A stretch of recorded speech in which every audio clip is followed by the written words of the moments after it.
नमस्कार दोस्तों, success study Baloda YouTube channel में आपका स्वागत है। आज के इस वीडियो में हम अध्याय 3 चतुर्भुजों को समझना, इससे संबंधित जो कंसेप्ट हैं, जो टॉपिक्स हैं, उन पर हम डिटेल में चर्चा करने वाले हैं, ताकि इस अध्याय में जो आने वाले प्रश्न हैं उनको आप आसानी से समझ सकें और हल कर सकें। तो इसे हमने नाम दिया है इंट्रोडक्शन वीडियो। तो चलिए शुरू करते हैं हम आज का वीडियो। देखिए, किसी भी चीज को समझने के पहले उसका बेसिक समझना बहुत जरूरी है। बिना बेसिक समझे हम किसी भी बड़ी चीज को आसानी से समझ नहीं पाते हैं। और अभी जो नई शिक्षा नीति लागू हुई है उसके अंतर्गत स्किल बेस्ड क्वेश्चन और कंसेप्ट बेस्ड क्वेश्चन आने शुरू हो चुके हैं। इसलिए हमें हर कंसेप्ट और हर टॉपिक को बहुत ही गहराई से बारीकी से समझना होगा। देखिए, यहां पर आता है समतली वक्र। अब समतली वक्र होता क्या है ना, ये जानना बहुत जरूरी है। समतल के बारे में हम जानते हैं, कागज जो हमारा होता है ना, जो कागज हमारा होता है वह समतल का एक बहुत अच्छा उदाहरण है ना। अब बात करते हैं वक्र की। वक्र यानी, देखिए, जब हम किसी कागज पर या किसी तल पर, है ना, हम कागज की बात कर लेते हैं कि जब किसी कागज पर हम पेन या पेंसिल से कोई भी आकृति बनाते हैं, यानी उसके बिंदुओं को मिलाते हैं, इसे इस प्रकार से, ऐसे, ठीक है ना। और यदि बिना पेन उठाए और बिना क्रॉस किए, मतलब कट नहीं होना चाहिए, है ना, तो बिना क्रॉस किए जो भी हमारी ये आकृति बनती है ये वक्र कहलाता है। क्या कहलाएगा? वक्र। अब वक्र इस प्रकार से भी हो सकता है, देखिए ये वो हो गया वक्र, है ना। वक्र इस प्रकार से भी हो सकता है, वक्र इस प्रकार से भी हो सकता है, ठीक है ना। ये वक्र जो है, अब इसमें क्या होता है कि देखिए, वक्र ये भी हो सकता है, ये बिना पेन उठाए हम बात कर रहे हैं, है ना, कि बिना पेन और पेंसिल उठाए इस प्रकार से हम ये बनाते हैं, ये भी एक वक्र है, ठीक है ना। तो वक्र दो प्रकार के होते हैं, एक होता है खुला और दूसरा होता है बंद वक्र, है ना। आप देख रहे हैं ये खुला वक्र है, ठीक है ना। ये कौन सा वक्र हो जाएगा?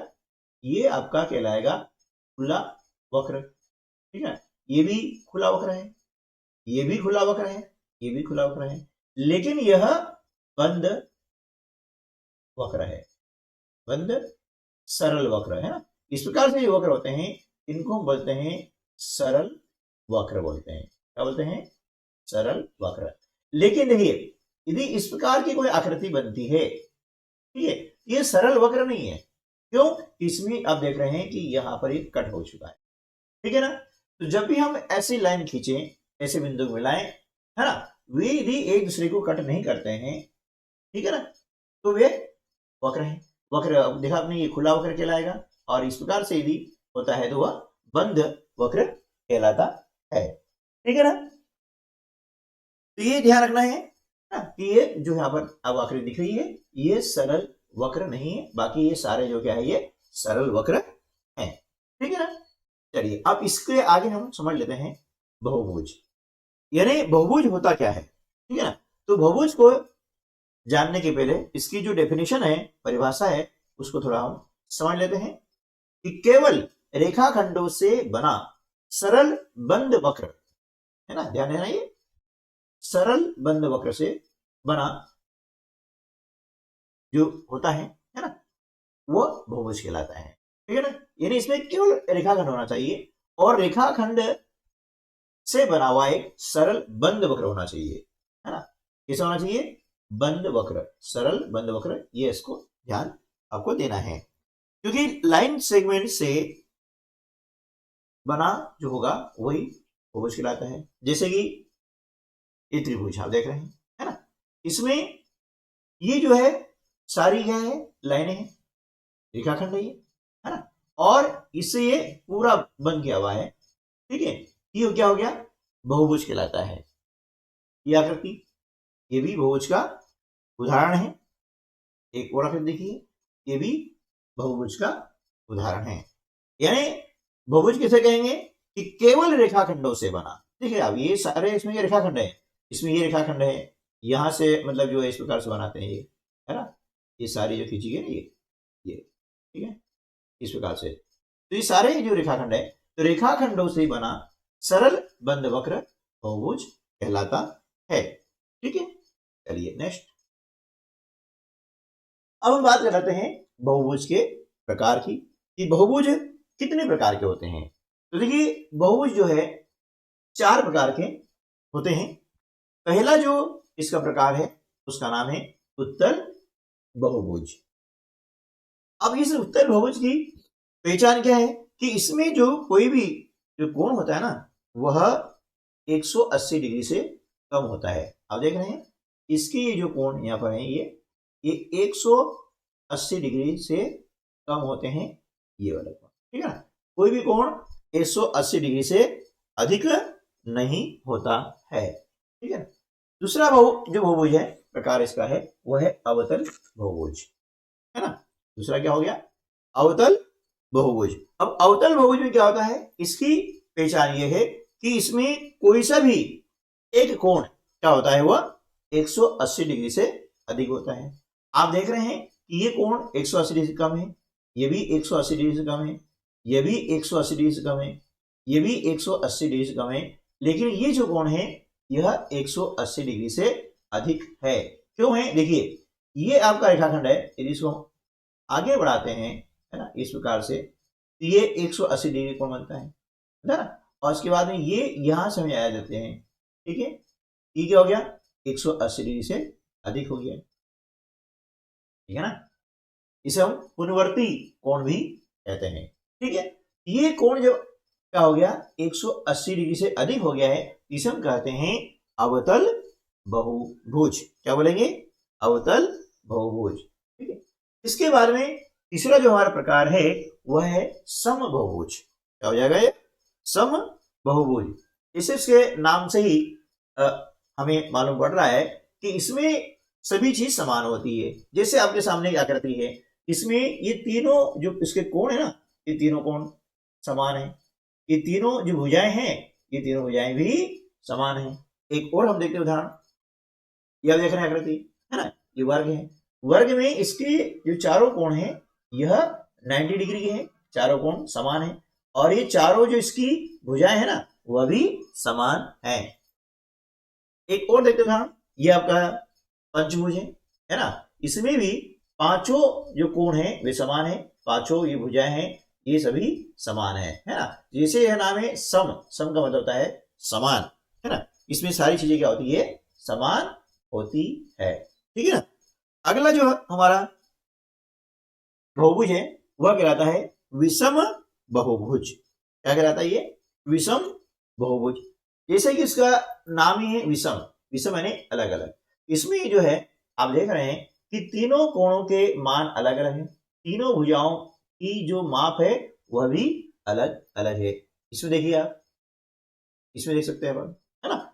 इसमें क्या है कि देखिए चारों कोण तो बराबर हैं लेकिन चारों भुजाएं बराबर यहां पर नहीं है, इसलिए कहलाता है विषम बहुभुज, ठीक है। नेक्स्ट,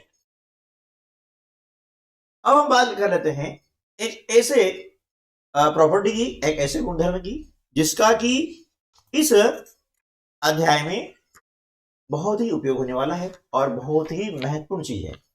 वह महत्वपूर्ण चीज क्या है कि देखिए, एक ये कि किसी बहुभुज के, है ना, बहुभुज कैसे हो सकता है, इसके जो बाह्य कोण है तो बाह्य कोणों के मापों का योग 360 डिग्री होता है।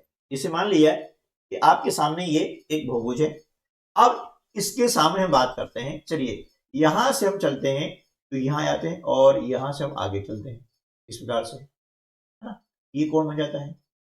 फिर यहां से चलते हैं, ये इस प्रकार आगे, ये कोण बन जाता है। इसी प्रकार से इसे हम आगे चलते हैं तो ये कोण ये यहां बन जाता है। इसे हम कहते हैं बाह्य कोण। क्या बोलेंगे, बाह्य कोण। जिसे इसका नाम ही जो बाहर है, यानी इस आकृति से बाहर है ना, वह कहलाता है बाह्य कोण। सीधी सी बात है। तो यहां पर हम देख रहे हैं कि ये 3 कोण बन रहे हैं। जैसे बाह्य कोण बना, एक, दूसरा, और ये तीसरा। ठीक है, ये तीनों कोणों का जो माप है उसका योग कितना होगा? 360 डिग्री। यानी यहां पर यदि इनको हम कोण 1, कोण 2 और कोण 3 मान लें, इसकी मापों को यदि योग करते हैं, जोड़ते हैं, तो हमेशा 360 डिग्री होता है। अब जरूर नहीं है त्रिभुज हो, यहां पर आपका कोई से चतुर्भुज भी हो सकता है। ठीक है ना, 4 भुजाओं वाला बहुभुज हो सकता है, 5 भुजाओं वाला बहुभुज हो सकता है। ठीक है, तो कोई सा बहुभुज हो, उसके सभी जो भाज्यकोण होते हैं उसकी मापों का योग हमेशा 360 डिग्री होता है। ठीक है, चलिए अब नेक्स्ट, अब इसे जो गुणधर्म है ना, इस गुणधर्म के आधार पर आपको बहुत ही महत्वपूर्ण सूत्र हम आपको बताने जा रहे हैं, और ये सूत्र बहुत ही काम के हैं। पहला सूत्र है कि समबहुभुज के प्रत्येक भाज्य कोण की माप यदि आपको ज्ञात करनी है तो क्या करेंगे? 360 में उसकी भुजाओं की संख्या का भाग लगा देंगे। इस प्रकार के प्रश्न परीक्षा में आते हैं कि कोई सा समबहुभुज है और उसके प्रत्येक भाज्य कोण की हमें माप ज्ञात करनी है, तो क्या करेंगे? 360 में उसकी भुजाओं की जो संख्या है उसका हम भाग लगा देंगे। यदि 3 भुजाएं हैं तो 3 का भाग लगा देंगे, 4 भुजाएं हैं तो 4 का, 5 भुजाएं हैं तो 5 का, 8 भुजाएं हैं तो 8 का। ठीक है, इसके बाद में एक और जो सूत्र है बहुत ही महत्वपूर्ण है, इसका इनवर्स है, उल्टा है, कि समबहुभुज की भुजाओं की संख्या यदि हमें ज्ञात करनी है, हो सकता है कि आपको प्रत्येक भाज्य कोण की माप दी जाए और कहा जाए भुजाओं की संख्या ज्ञात करना है। तो ऐसी स्थिति में हम इस सूत्र का उपयोग करते हैं कि समबहुभुज की जो भुजाओं संख्या है बराबर क्या करेंगे? 360 में हम उसके प्रत्येक भाज्य कोण की माप का भाग लगा देते हैं, तो हम आसानी से जो है ये ज्ञात कर सकते हैं। अभी तो हमने आपको ये बताया है, यहां तक क्या होगा कि अभी इस अध्याय के अंतर्गत प्रश्नावली 3.1 और 3.2 में जो काम आने वाली कंसेप्ट है ना, जो टॉपिक्स हैं वो आपको मैंने बताए हैं। यदि यहां तक आपने समझ लिया है तो प्रश्नावली 3.1 और 3.2 आप आसानी से हल कर सकेंगे। चलिए नेक्स्ट, अब हम बात कर लेते हैं चतुर्भुजों के प्रकार। हम जानते हैं चतुर्भुज हम कक्षा 3 से पढ़ते आ रहे हैं कि 4 भुजाओं से घिरी हुई बंद आकृति को हम कहते हैं चतुर्भुज। अब चतुर्भुज में क्या होता है? हम जानते हैं 4 भुजाएं होती हैं, ठीक है ना, तो 4 कोण होते हैं। अब इसी प्रकार हम देख लेते हैं कि इसका जो प्रकार होता है पहला, वह कहलाता है समलंब चतुर्भुज। क्या होता है? समलंब चतुर्भुज। अब इसमें देखेंगे कि समलंब चतुर्भुज क्या होता है कि इसमें जो भुजाएं होती है ना, इसका एक जोड़ा समांतर होता है। आप देख रहे हैं ये चिन्ह आपको दिखाया गया है, ये भुजा और ये भुजा, ये दोनों क्या है? समांतर है। ठीक है ना, ये इसकी मुख्य पहचान है कि समलंब चतुर्भुज में क्या होता है कि भुजाओं का एक जोड़ा समांतर होता है। अब चतुर्भुज के जो भी प्रकार हैं उनके बारे में जो प्रॉपर्टीज है उसके बारे में हम विस्तृत चर्चा अगले वीडियो में करने वाले हैं, ताकि आप जो है प्रश्नावली 3.3 और प्रश्नावली 3.4 को अच्छे से समझ सकें, है ना। जब स्टार्ट हम करेंगे ना, इसके पहले हम आपको एक और इंट्रोडक्शन वीडियो उपलब्ध करवाएंगे, क्योंकि इसकी प्रॉपर्टी है ना समझना बहुत जरूरी है, तभी आप उन प्रश्नों को हल कर पाएंगे। यहां पर मैं आपको सिर्फ साधारण से जानकारी दे रहा हूं ताकि आप समझ में आ जाए। चलिए अब इसके बाद हम बात करते हैं, समलंब चतुर्भुज देख रहे हैं कि इसका एक जो जोड़ा होता है भुजाओं का, वो हमेशा क्या होता है? समांतर होता है। जैसे इस पर क्या करती हूं, आप देख रहे हैं ये जो चिन्ह है ये समांतर भुजाओं के चिन्ह है, ठीक है ना। चलिए अब ये आखिर देख रहे हैं आप, इसमें भी भुजाओं का एक जोड़ा है, ये क्या है? समांतर है, ठीक है। चलिए ये आप देख रहे हैं, ये सभी क्या है? समलंब चतुर्भुज के उदाहरण है ना। इस प्रकार से जब भी आकृतियां आती है और भुजाओं का एक जोड़ा है ना, ये वाला देख रहे हैं, मतलब आमने सामने का, ये हमेशा समांतर होता है, ठीक है। चलिए नेक्स्ट, अब ये देखेंगे आप, अब ये आकृतियां समलंब चतुर्भुज नहीं है, समलंब चतुर्भुज नहीं है, क्योंकि देखिए यहां पर एक जोड़ा बोलेंगे सर ये तो है ना समांतर है, हाँ है, लेकिन यहां पर भुजाएं कितनी है 5, है ना, इसलिए ये समलंब चतुर्भुज नहीं है। यहां पर भी ये समलंब चतुर्भुज नहीं है, ये भी समलंब चतुर्भुज नहीं है, ठीक है ना। और ये सारे क्या है, ये समलंब चतुर्भुज है, लेकिन ये समलंब चतुर्भुज नहीं है, ठीक है। चलिए नेक्स्ट, अगला जो प्रकार है हमारा वो है पतंग। पतंग आप जानते ही हैं, है ना, काफी पतंग आपने उड़ाई होगी। तो देखिए ये है पतंग की आकृति का जो चतुर्भुज है, इसे इसका नाम दिया गया है पतंग। और इसमें होता क्या है, देखिए ये जो चतुर्भुज है उसका एक विशेष प्रकार होता है ना। इसमें क्या होता है कि यहां पर आप देख रहे हैं कि दो भुजाएं तो बराबर हैं, इसे देख रहे हैं ये भुजा और ये भुजा, ये दोनों बराबर हैं, ये भुजा और ये भुजा भी बराबर है ना, ठीक है, ये दोनों भुजाएं भी बराबर तो हैं, लेकिन क्या हो रहा है कि ये संगत भुजाएं हैं। कैसे भुजाएं, ये संगत भुजाएं हैं, ठीक है ना। अब यहां देख रहे हैं ये भुजा और ये भुजा बराबर है, ये भुजा और ये भुजा बराबर है ना। यहां देख रहे हैं ये सभी क्या कहलाएंगे, ये पतंग कहलाते हैं, है ना, पतंग के आकार के चतुर्भुज कहलाते हैं। इसमें क्या होता है कि जो संगत भुजाएं होती है ना, एक साथ जो जुड़ी होती है, ठीक है ना, ये भुजाएं बराबर होती है। नेक्स्ट,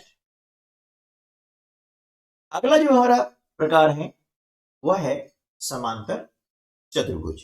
अब देख लेते हैं कि समांतर चतुर्भुज कैसे होते हैं। देखिए उसका नाम ही है समांतर चतुर्भुज। तो समांतर चतुर्भुज में क्या होता है कि ये जो आमने सामने की भुजाएं होती है ये क्या होती है, समांतर होती है। देखिए ये भुजा भी इसके समांतर है, ये भुजा और ये भुजा समांतर है, ये भुजा और ये भुजा समांतर है, ठीक है ना। तो इसे हम कहते हैं समांतर चतुर्भुज।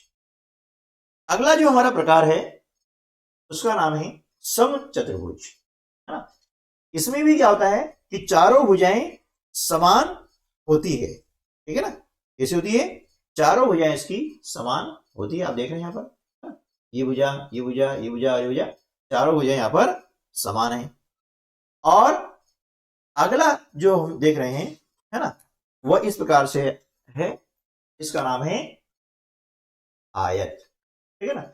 आयत से आप भली भांति परिचित हैं, ठीक है ना। इसमें क्या होता है कि आयत में चारों कोण समान होते हैं, हम जानते हैं, और इसमें सम्मुख भुजाएं यानी आमने सामने भुजाएं क्या होती है, समांतर होती है और बराबर होती है। ये भुजा और ये भुजा बराबर है, ये भुजा और ये भुजा बराबर है, ये दोनों भुजाएं सम्मुख भुजाएं कहलाती है। ये भुजा और ये भुजा सम्मुख भुजाएं कहलाती है। क्या कहलाती है, सम्मुख भुजाएं यानी आमने सामने वाली भुजाएं, ठीक है, ये कहलाएगी सम्मुख भुजाएं, ठीक है। और ये कोण चारों क्या होते हैं, चारों कोण ये बराबर होते हैं आयत में, है ना। प्रत्येक कोण होता है समकोण, समकोण यानी 90 डिग्री जो कोण होता है ना वो होता है समकोण, ठीक है। 90 डिग्री कोण को हम समकोण कहते हैं, आप जानते ही हैं, ठीक है। ये हो गया। अब चतुर्भुज का जो अगला प्रकार होता है उसका नाम है वर्ग। वर्ग जानते हैं आप कि वर्ग में भी चारों भुजाएं क्या होती है, बराबर होती है, ठीक है। ये भी एक समांतर चतुर्भुज का प्रकार होता है। इसके भी चारों कोण बराबर होते हैं और प्रत्येक कोण इसका होता है समकोण यानी 90 डिग्री का कोण होता है, ठीक है। अब इसके बारे में और भी हम जानकारी प्राप्त करेंगे, इसकी प्रॉपर्टीज जो गुणधर्म है वो जानेंगे अगले वीडियो में, ठीक है। तो इसमें देखा हमने कि वर्ग में जो है चारों भुजाएं बराबर होती हैं और चारों कोण भी बराबर होते हैं। तो आज के वीडियो में बस इतना ही, मिलते हैं अगले वीडियो में अगली प्रश्नावली यानी प्रश्नावली 3.1 के प्रश्नों को हल करने के लिए। तब तक के लिए नमस्कार, जय हिंद।